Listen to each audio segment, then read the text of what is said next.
देख ले कितना हुआ है। रात के 12 बजे उठ गए और बाबा ने देखी कि अरे भैया ब्रह्म मुहूर्त है गयो। और 12 बजे उठ के नंद बाबा और महाराज जमुना जी में जाके स्नान करने के लिए अंदर चले गए। अब नियम क्या है, शास्त्रों का नियम है कि यदि कोई पर्व हो वो बात तो अलग है, पर अर्धरात्रि में रात के 12 बजे किसी भी नदी में, किसी भी सरोवर में अथवा किसी पवित्र तीर्थ में जाकर के कभी स्नान नहीं करना चाहिए रात के 12 बजे। अब नंद बाबा को तो भैया पता नहीं था समय कितनो भयो, और नंद बाबा ने तो रात के 12 बजे जमुना जी में डुबकी लगाई दी। लेकिन डुबकी तो लगाई, पर नंद बाबा ऊपर निकल के नहीं आए, अंदर ही रह गए। सवेरा हुआ, अब ब्रजवासी देखो भैया बाबा दिखाई नहीं दे रहे, कहां चले गए। तो काऊ ने कही कि भैया रात के 12 बजे बाबा को जमुना जी की ओर तो जाते भई मैंने देखो, पर भैया लौटते भये तो मैंने नहीं देखो। तो सब लोग गए, देखा तो जमुना जी के तट पे बाबा की चरण पादुका, कपड़ा लत्ता सब उतरे रखे। अब भगवान ने देखा कि बाबा कहां गए। तुरंत भगवान श्री कृष्ण और जमुना जी में कूद गए। अच्छा बाबा कहां चले गए?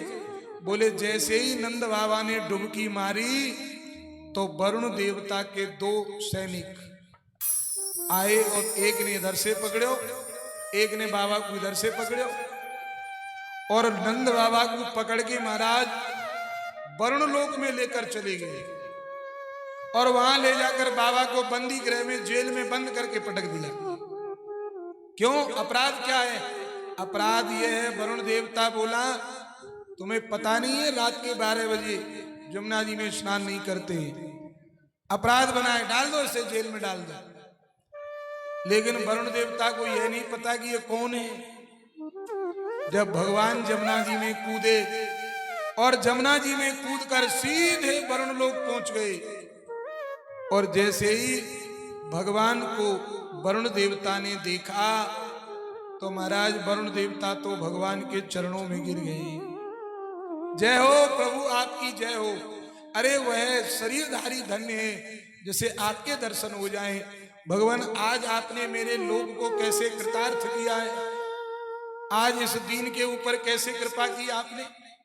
कन्हैया बोले भले आदमी, एक तो हमारे पिताजी को तुमने जेल में बंद कर रखा है और हमारी इतनी लंबी दंडौत कर रहा है। अब तो वरुण देवता बोले भगवान हे प्रभु क्षमा करियो, हमें नहीं पता कि ये आपके पिताजी हैं, ये अपराध मेरे सेवकों से हुआ है कि अजानता माम के न मूढ़े ना कार्य योदिता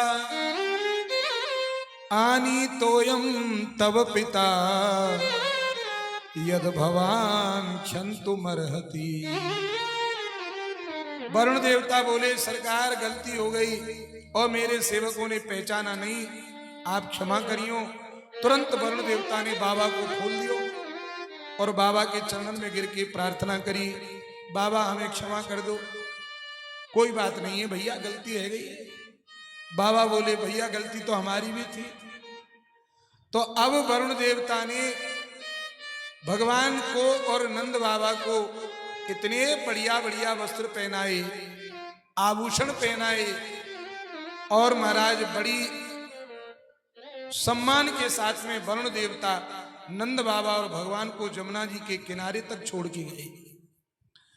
अब तो ब्रजवासी तो वहां तैयार खड़े सब, अरे बाबा भैया तू तो बड़े चिलकने चिलकने कपड़ा पहन के आए हो, अरे बाबा ये इतने बढ़िया बढ़िया आभूषण, और तू बाबा कहाँ चले गए हो। अब नंद बाबा बोले अरे भैया ब्रजवासियों में तुम्हें कहा बताऊं, रात के 12 बजे में उठ गए हो और मैंने समझी के ब्रह्म मुहूर्त है गए हो, और भैया जैसे ही मैंने जमुना जी में आए के गोता लगाए हो, सो दो हट्टे कट्टे, दो पहलवान और भैया मोकू पकड़ के जबरदस्ती ले गए और वरुण लोक में ले जाकर मुझे भैया बंद कर दियो। पर भैया एक बात है, जैसे ही ये कन्हैया वहां वरुण लोक में पहुंचो और भैया या लाला की वह वरुण देवता ते जाने कहा जानकारी निकल आई।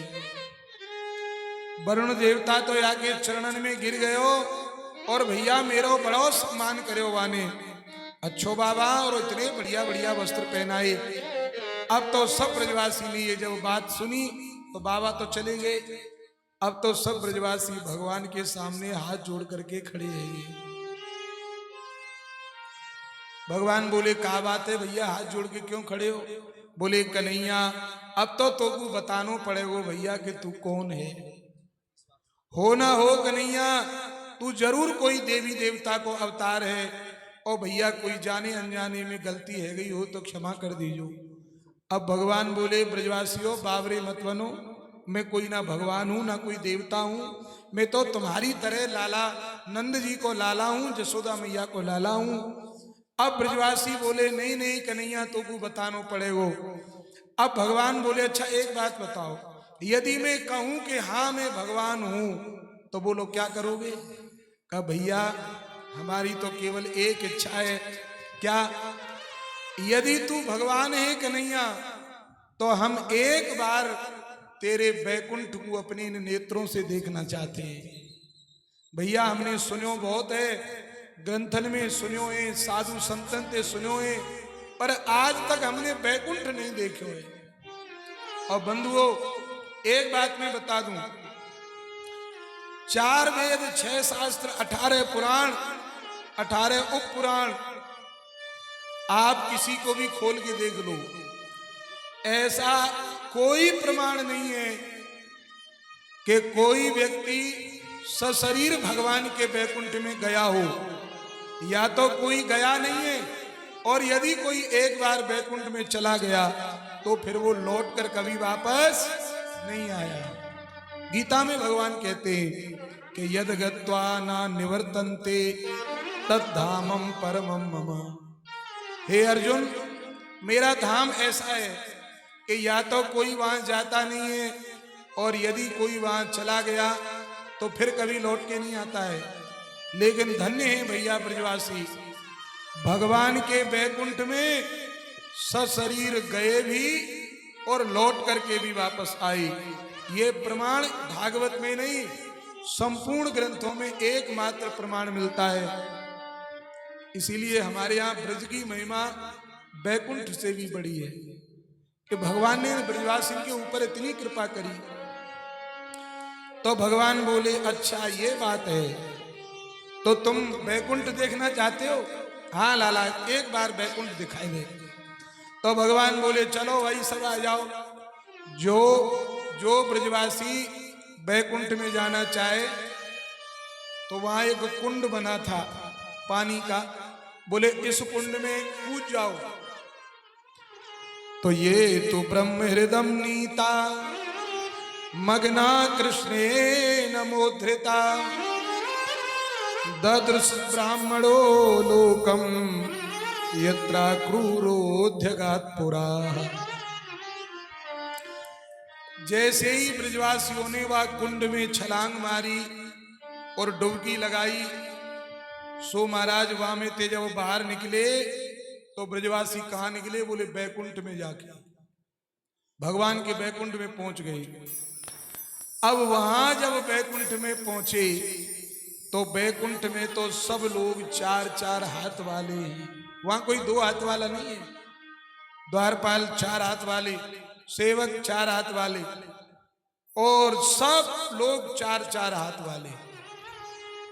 ब्रजवासी बोले भैया हम कहाँ आ गए, यहाँ तो लोगों के सबके 4-4 हाथ हैं। अच्छा सब लोग खड़े हैं द्वार पे, अलग अलग द्वारपाल। तो ब्रजवासी बोले भैया ऐसो लग रहे हो जैसे ये काऊ ने मूर्ति बना के खड़ी कर दी हो। तो भैया देखो तो सही मूर्ति है कि वास्तव में कोई है। तो ब्रजवासी उनके आंख में मुंह में ऐसे उंगली कर करके देखने लग गए और बोले अरे भैया राम राम।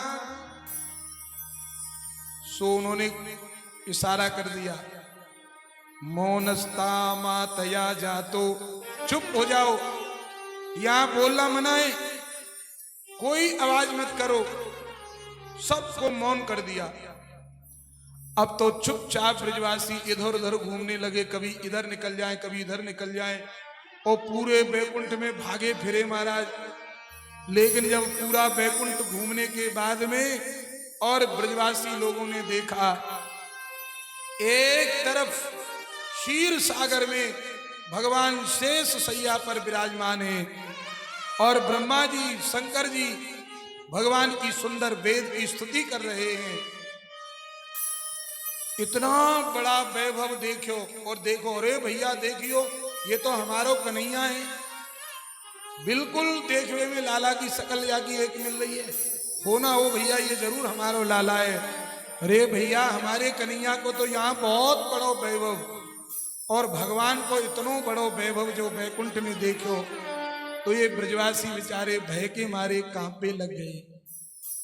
शेष भगवान और बड़े बड़े देवता भगवान की स्तुति कर रहे हैं। सो जब ज्यादा डरने लगे, तब ब्रजवासी बोले, भैया कन्हैया हमें तो जल्दी से अपने वहीं पहुंचा दे वृंदावन में, अब हमें ज्यादा बैकुंठ के दर्शन ना करने। तब महाराज भगवान ने सबको उसी ब्रह्म कुंड के पास ले जाकर के छोड़ दिया। भगवान बोले, कहो ब्रजवासियों, मेरो बैकुंठ कैसो लग्यो? तो ब्रजवासी बोले, कन्हैया सही सही बतावे। हाँ हाँ बताओ कैसो लग्यो? तो ब्रजवासी बोले कि भैया सही बात यह है, तेरो बैकुंठ हमें बिल्कुल अच्छो नहीं लगे, बिल्कुल बेकार। भगवान बोले, कैसे? कि लाला तेरे बैकुंठ में सबसे खराब बात तो हमें एक लगी कि यहां कोई किसी से बोलता नहीं है, चुप खड़े रहते हैं सब। और भैया हमें एक बात बैकुंठ में ये अच्छी नहीं लगी कि हम काऊ से अभिवादन करें, राम राम राधे राधे जय श्री कृष्ण, तो वहां ये सब कोई नहीं बोलता है। और भैया कन्हैया सही बात तो ये है कि हम तो भगवान से, परमात्मा से यही प्रार्थना करते हैं कि हे प्रभु, यदि हमारे ऊपर इसी प्रकार कृपा बनी रहे तो हम तो बार बार या ब्रज में और वृंदावन में आके जन्म लें। हमें भैया कन्हैया बैकुंठ की बिल्कुल जरूरत नहीं है। और बंधुओं, एक बात मैं आपको बता दूं, हमारा जन्म या ब्रज 84 कोष में यदि हुआ है तो आप गर्व करिए, अपने आप को बड़भागी मानिए। देवता लोग भी तरसते हैं यहाँ आने के लिए, और हमारा यहाँ जन्म हुआ है। और मैं एक छोटी सी बात और बता दूं, इस ब्रज भूमि में जिसने एक बार जन्म ले लिया, आप भजन मत करो कोई बात नहीं है, आप पूजा पाठ मत करो कोई बात नहीं है, आप दान पुण्य मत करो कोई बात नहीं है, केवल इस ब्रजमंडल में एक बार जो आ गया, केवल पाप कर्म मत करो बस, बाकी उद्धार की 100% गारंटी है। इस ब्रजभूमि में जन्म लेने वाला व्यक्ति कभी भगवान यमलोक नहीं जाता है, केवल हमसे पाप नहीं बने बस, भजन न बने चलेगा। क्योंकि ब्रह्म वैवर्त पुराण में भगवान